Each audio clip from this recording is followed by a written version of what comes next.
right, you legends. We're beginning our build, and I'm doing an instructional build, so to speak. Normally I can put these things together in no time, but I'm doing different sections, and as the shop gets crazy busy, I put it to the side and I do other stuff. So today's video is going to focus on the installation of the fork.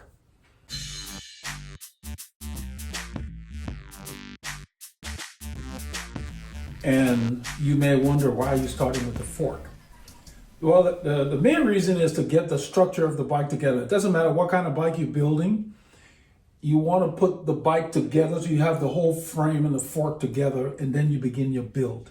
So as an overview, you want to put the fork together on the frame, and then you want to make sure you do all your routing of internal cables and so forth before you start doing the installation of the handlebar or the bottom bracket, because it's going through the frame and you need this hole in the bottom bracket when you start feeding your cables, and we'll get to that later. So the sequencing is very important whenever you're building any frame. You want to start with the fork. On a normal steerer tube frame, this one is not. If you have a steerer tube, you're faced with how high you're going to leave the steerer tube, you're going to cut it or whatever. If you already have the measurements for the rider, then yeah, you can kind of cut it.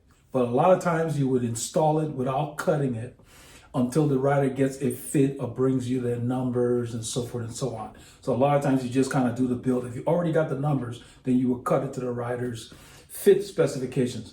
In the case of this frame, there is no steerer tube. We have what they call a preload bolt here. That's what they call it. They call it a preload bolt. I went ahead and got the name so I would use the specific terms that they're using. They send a bunch of stuff for this, which we're going to be dealing with. But the first thing I'm going to do is take apart the bolt on here, because they shipped it installed, and you cannot put it to the front. You cannot join it with the frame with this steerer bolt in place. So the first thing you need to do is to remove it. You have to be careful with this particular frame because they have bolts on there that you don't need to mess with. I've got this, let me turn this light away from the camera for now. I'm using it to light this up when I start to show you guys the actual stuff. What I've done is you don't need to use two stands to build a bike. I'm doing this just for the filming. I've left the fork on the sprint stand so I can show you how I disassemble this, because when you order this bike, that's how it comes. Let me go ahead and tighten this just a little bit so you can kind of hold. Okay, so now there is a preload nut which I'm holding here. I'm going to go all the way up. Let's take this off. Go all the way up. This is called the preload nut. This thing will not come off until you remove this circular one under here. I'm hoping I will probably do a post-production close-up. There is a cylinder here. This little nut that you see me turning, this is the preload adjustable nut that takes out play after you already assembled the frame. We'll get to that. You'll see that. I'm going to put the light on it. So before you can remove this, you have to unwind this one. So we're going to go down like this. There are about maybe 8 or 10 treads, I'm estimating. It's not a whole lot of treads. See, I'm spinning this. Now I'm going to stop there because I want to show you something. They shipped a special tool. I'm going to take it out of the bag. Let's go ahead and tear this. This is a special tool from Colnago to use when you assemble the frame and the fork to be able to take out the play. And what I think is really cool is they did two things. Besides this tool, there are little holes on each of these little rectangles. There are little holes on here. They skip every other one. There is a hole that takes a 1.5 hex. Not too many people carry them. I mean, I have all kinds here, but that's a 1.5 hex. That's like the smallest one out there. It goes in these little holes. And the reason they did that, which makes a lot of engineering sense, look at that. I can use that in lieu of this tool when the frame is in to take out the play. And I will demonstrate that when we get to that point in the video, but I wanted to show that. I'll turn this light away from the camera. I wanted to show that you have two ways of doing it. So if you don't get this tool for any reason, you can use the 1.5 here to take out the play. Let me put that over here. We're coming back to it. I'm going to continue to just unwind by hand. You don't need the tool to unwind, but you have to remove this. Right there, it falls off. It has a slot right here that can only go up here one way. There is a little notch on this preload bolt. There's a notch on there that fits this. Now, when you're installing on the frame, it's different because this has to go into the frame before this one can slide in. So all I'm doing now is taking it off as it came from the factory. Now I've undone that one, and you can see it just kind of slides down. If I try to go up this way, it stops there because I got to line up this notch with that little indentation right there. There's a reason for that, because built into the frame, these have recesses in the frame that they have to fit in. All right, I'm going to bring it back down so you can see. So there is a small, let me bring an Allen key that will help you identify it easier. There's a small nut they call the preload hex. Everything up there, they call it preload. I believe it takes a 3 millimeter hex will fit in this little guy here. It comes assembled. It's 2 Newton meters, because I always double check. Even though it came from the factory, it was still done by people. And you can see I just turned it and moved a little bit. But when I'm done, I will make sure I use a 2 millimeter and check to make sure it's exactly 2 Newton meters. The M4x8 fixing screw must be removed before you disassemble the preload fixing bolt from the fork. There is an indentation which I will show you as I release this. Now, to release this preload bolt, you have to go under here. There is a preload nut. That's what they call it. And that preload nut takes a 5 millimeter hex. So I'm going to bring this a little forward, and I'm going to move it so you can see. I'm only doing this for this video purposes so that those of you who use this, you can reference it in the future if you want to set up your own frame. You get a frame like this. As you can see, this nut, the preload nut, is supposed to be set to 7 Newton meters. When they ship it, they just snug it, because you set the tolerances when you torque it when you actually do the install. As you can see, I've spun it to where there's a little bit of gap there. I'm going to put the tool down, and I'm going to use my hand, because now there's a little rubber grommet right here, a little ring sitting at the base. It's a seal, basically. It keeps out dirt and other stuff from going in there. That's really what I think it is. And I think it's in combination with the Loctite they put on there, it's going to prevent this thing from backing out. But if you torque it appropriately, you don't have to worry about that. But they put that on there. I'll show you in a little bit. They use blue Loctite. Let me put the light on it. So when I scan, I don't know if you can even see the color, but there's blue Loctite on there. I'm going to use this light to put it in that area. So under there, so this is the one that actually preloads the bearing on the frame. I'm going to take this out, put it down here. And now that I have removed the nut, I'm going to bring this over. So now you see that I can now slide that up. The preload screw here, this ring, fell off when I pushed this all the way out. That's what fell off. That's the first thing you remove. If you don't remove this, you can't move this guy, because you can see up here, that's where the treads are. This treads into that. Now I'm going to slide it up, but before I do it completely, I want you to see that up here, let me put the light on it. Up here, there is a slot down in here. Let me use a tool versus my finger and hopefully show you with this light. There's a slot right here that takes the recess that you see right here. There's an additional little piece of metal here, right there. It has to fit in that stuff. So everything goes in one way. Now, on the top ring of this, I've got to put some light on it because everything's black. You can't really tell. There is a little indentation here. This circle, there is a circle. I'm hoping that this will come out right. There's a circle here that mates with the little nut that I was talking about earlier. You don't put this in the right spot and that in the right spot, this bolt will not seat correctly. Let me take that out.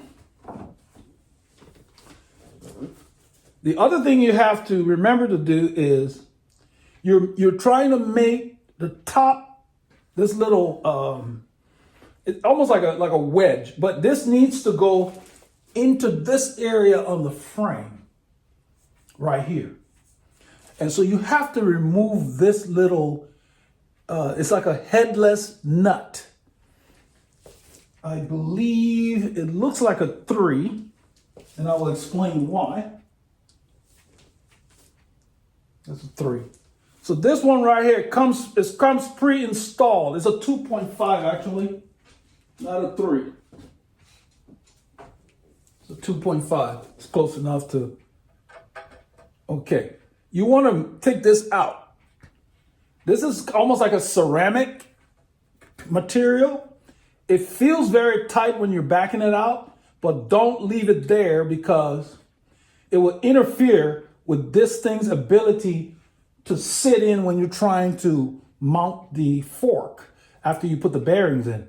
You will put this back later because its job, which I will show you in a little bit. Let me take it out first. I don't want to drop it.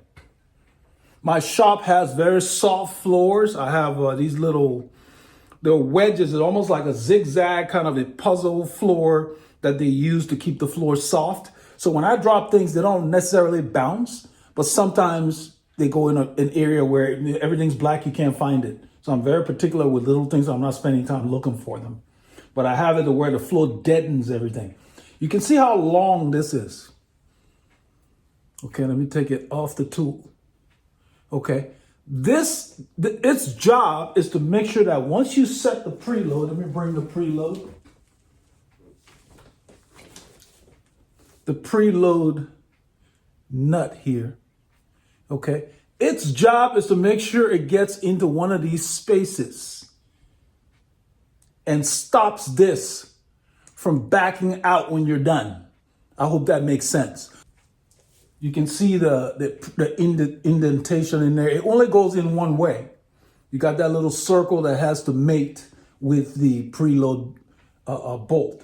So all of that, this stops all future movement. It's basically once you're happy that you relieve all the play, then you lock it in place with this guy and you don't have to worry about it. So I'm keeping them all together. Okay, so now the fork is free. It's ready to be installed because now I've removed this. If you don't remove that and you try to mate the back of this, now I'm going to move this out of the way so you can see the actual frame. If you try to mate the back of that with that little headless nut sitting there, you're going to scratch up the frame. Very important, okay? So I'm going to leave that on that stand for a little bit and then I'll pull it off the sprint stand. But now the bike is on here. It could be mounted over there, but I want to do it here because this gives me more versatility and I'll show you why. So if I want the frame to move to a different position, this little modular handle here allows me to do this. I can do this with the frame. I can do whatever I want. That's the reason I invested in this for the shop. A lot of the bigger shops don't even have this. I got the double one. It was custom made because they don't make them that often because they don't move a whole lot of them. That's what part 2 said. So I had to basically prepay to have them make it for me. But look at this. So if I'm working under here on any frame, of course I remove the wheels because my light is right up here. So I don't want the wheel hitting it. But you take the wheels off any frame, I can work on a bottom bracket like this. I mean, look at this right here. That's why I don't work on my car. Because I don't have a lift. I know how they work, but I'm not crawling under it. Just not logical. But this allows me to do this. I can see everything. So when I'm routing wires and stuff, like when the brake wires, when I try to route it, I can just stand right here. And that's the reason why you do the bottom bracket last, because those wires are going to be coming through here. The DI2 wires and the brake cables that this bike will use are going to be coming through there. So I'm going to bring it back down.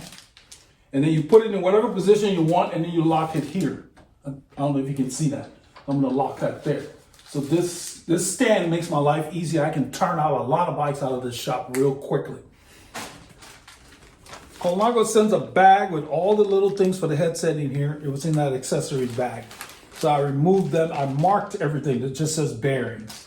I marked everything. And then what I want to show you, this particular one that I removed first when I was taking the preload bolt off of there is called the preload gear, because it looks like a gear. If you see that, it's got teeth on it and so forth. Let me redirect this light down here. It's got teeth on it, so they refer to it as a preload gear, but makes sense that they call it a gear because it looks like a gear. This is called a steering block. It's a ceramic, kind of a plasticky thing that goes in here. There is an indentation in here where the bearing is going to sit, that this steering block here has to go in. And if you see all the little ridges around it, they match what they've cut out. But before you put it in, you want to always grease in here, whether you're using this for this bike or for just any bike. And Colnago sent this installation compound. I'm going to use this lithium grease. This grease really lasts a long time. And this is not something I want the owner to be messing with on a regular basis. I'm using this little acid brush to get it in there. You can use your finger if you want. So why am I doing this, even though it's a sealed bearing? You need to always grease, whether it's carbon or steel or aluminum. You always want to put grease between the surfaces of two pieces of components to just minimize what I call chafing. It's almost like in cycling where we talk about putting chamois cream on. So look at it as chamois cream for the bike. I'm gonna do down here, and then I'm gonna do the bottom. The bottom is just a standard. There's nothing particular going on down there. They have the little recess here built into the frame where the bearing will sit. And that's where I'm putting the grease. I will also put a thin film just on the bearing itself before I put it in there. I do this for all bikes, not just this one. So this is the cutest bearing I've seen in a long time. It's really small.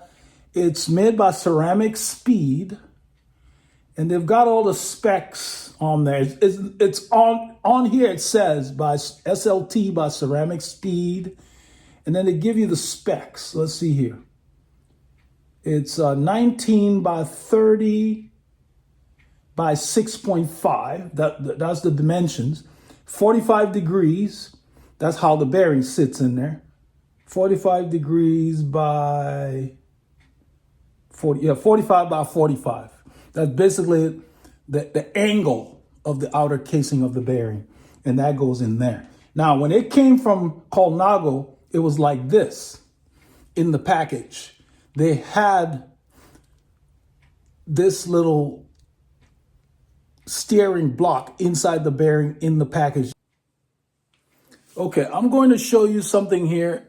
I spoke with Colnago, and initially, the pre-production models, this thing had a different design. The steering block was different. Even the color was different. It was gray. They didn't have a lip on either side. I'm going to turn it this way so you can see. You see how you got a lip here? You got a lip on the other side? To simplify installation and eliminate the chance of error, they made it to where you can mount this in either direction, in either side. You used to be, before the production models came out, I'm not sure when they actually made the change, they said that you would have to put the lip, which you see here, pointing downward. Well, they've got a lip on both sides now, and the design is basically reversible. So it doesn't really matter which side you put it in. The goal is to have this bearing sitting with that lip inside the bearing like you see there. So since they changed the design here, it makes it easier. You don't have to worry about it. So when they ship them, they come like this in the bag. And then you just take this out. The reason you want to take this out is what is important is that this star, there's 5-star pattern on it. 1, 2, 3, 4, 5. And there's 5-star pattern cut inside the housing of the frame, of the top of the head tube. You need to put that in there and make sure that each star is in one of those things, because not in every position are they going to line up. Like right here is raised. It's not in the recess. So I'm going to turn it. Now it fell in. Now it doesn't move. I'm using my finger. That doesn't move. If you don't install it correctly, it's going to be moving, and that will give you play. And when you have play, you can wear the frame. This stuff will wear the carbon. It will be rubbing. So it's very important that you do that. Now, I wanted to explain that this steering block, when I looked at it and I saw that it was incomplete, the circle here, it's like a semicircle almost. Same thing on the bottom. In pre-production, they did not design it like this. The pre-production bikes that came out, it was like gray, and then they only had the lip on one side. So what they've done is they've made this thing literally reversible to where you can't mess it up. The only thing to be cautious about is that this opening here must face backwards. Preload gear should also face towards the back. All these indentations, I'm gonna do this way. Maybe you'll see it better. Let me use this light to shine on it right there. This indentation must face towards the frame. So once that's in there, you put the bearing in place. This is already lubed. You're going to basically take this, start with the bottom, slide it over the bearing. This slides on nicely. There's no resistance. Always start at the bottom. And now I've got all those indentations lined up towards the back. What that allows me to do is to put the preload bearing bolt in there. If it was not lined up properly, I wouldn't be able to get this bolt to go in successfully, because the bolt has an indentation in the front that is specifically there for that little nut that I showed you earlier. And so it can only go in one way. So you line it up, you can see it just kind of slotted in. Now there's an attachment now. Even though this is loose, it's not going to fall off. And it is supposed to look like this. You see how much of it, it's probably about almost a centimeter above. So the best way to ensure that you're not spending an inordinate amount of time taking out the slack, once you get the preload fixing bolt in place, you want to take that M4 nut that I talked about that you would have removed or loosened. It's actually best to just loosen it a little bit, not really remove it. So when you're taking everything off the fork initially, just loosen that a little bit so it's up.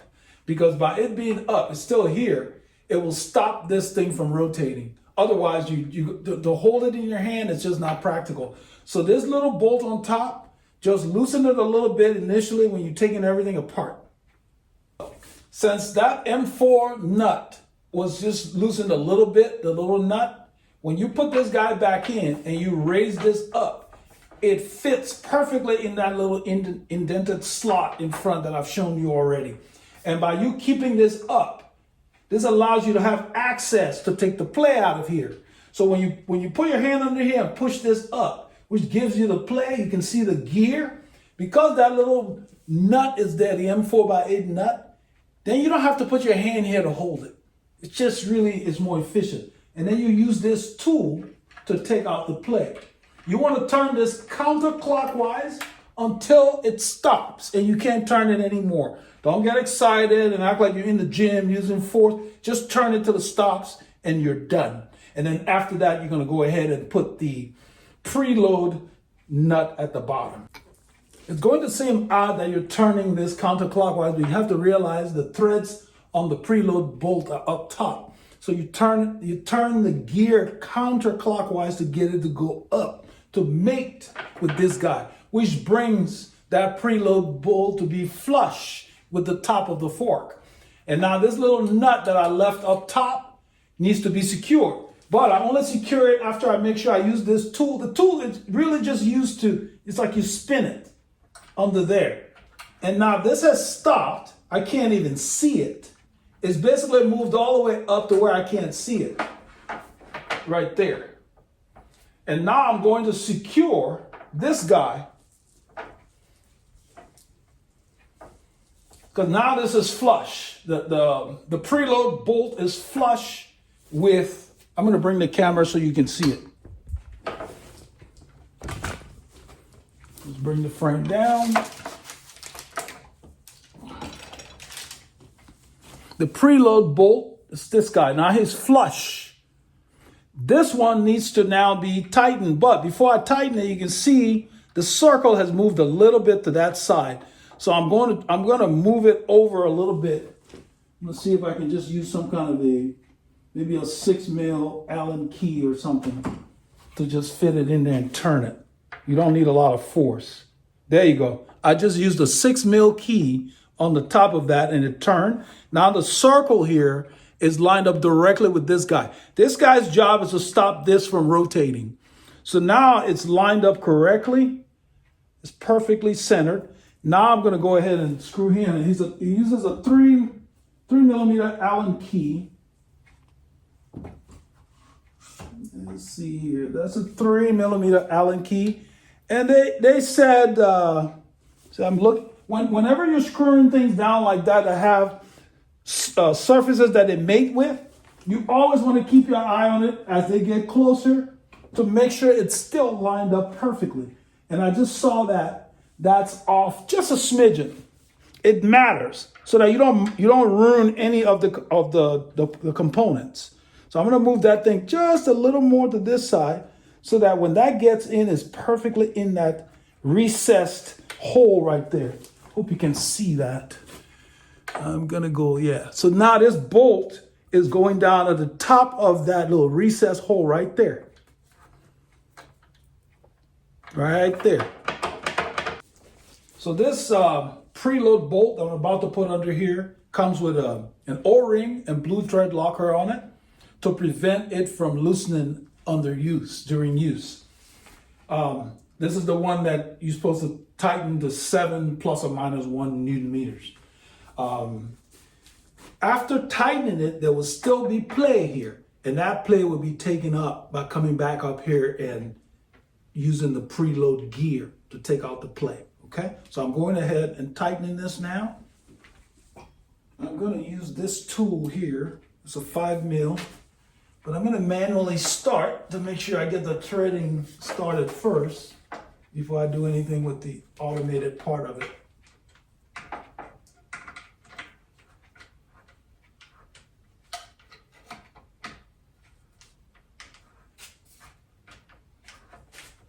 Doesn't feel like it's lining up like I like, so I'm going to use this tool. These are the kind of times when you can strip things, so you need to be patient. You need to make sure, because you can't see what you're doing. So everything's being done by feel. And so you notice I grabbed this and pulled it up. Since that is in place, I want to make sure I get the treads lined up. And I'm using 2 fingers, and now it's treading in. Because it was a little misaligned, because there's still a lot of play in there. That's the way they engineered this. I'm going to use this guy now. This does not torque things. It just speeds it up. Any kind of long bolt, that's what I use. It just speeds up the work. Okay. And then I'm going to come back to the manual guy. Okay. Now it stops, meaning it's done. Now I'm going to get the torque wrench.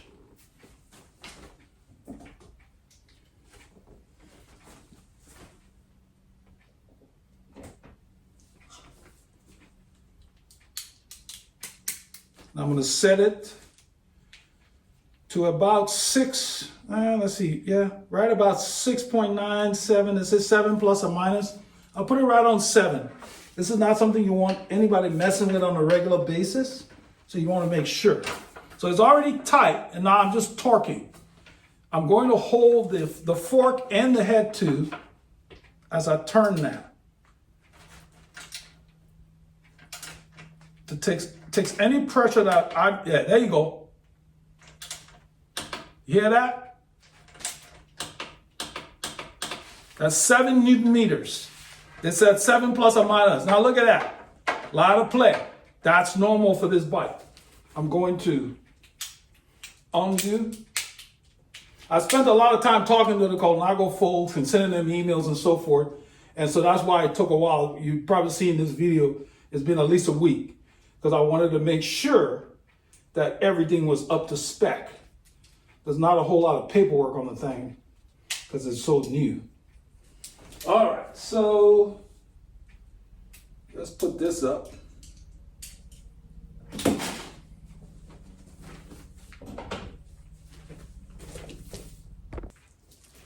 So now, after everything being done there is still play in here, and that is the way it's engineered. If you remember, when I started initially, I went counterclockwise with the preload gear. Now I have to come back after torquing the bottom.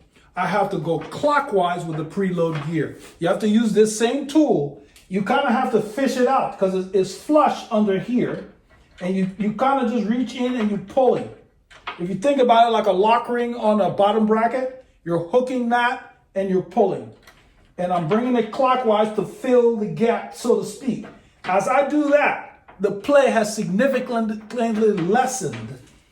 This is what I was talking about, why I said you could put a 1.5 mil Allen key in there and do the same thing. You're just basically fishing this in there and spinning it around. There's no force on it, so to speak. And I will explain how you make sure you secure it. So now, as I do that, it's getting a little harder to turn because now it's almost like it's literally coming down and filling the gap. Look, there's not a whole lot of play. You want to do this. Every time I put it in there, it slots in. I pull and I turn. There's no play. You want to do this until there's absolutely no play. Don't be shy. You don't want to get crazy on it. But I'm basically just doing it until it stops. So right there, there's no more, I'd have to really go out of my way to get any more movement out of that gear. I can't get the gear to go anywhere. And I'm telling you, this thing feels buttery smooth. I believe that the process here is really straightforward if you've done it before. This was my first time doing it, but I've been around bikes long enough. And as I said earlier, I called them and talked to them and got some additional information. I sent emails and so forth. They're not particularly easy to reach. And the Europeans work differently than we do here, so it takes a bit of time. But now this is secure. I pull on this, there's no play. You remember how it was clanking around a bit. So you're done. This is installed. So the final pass, once you get all the play out, you take the tool, just like you would be if you were working on a bottom bracket lock ring.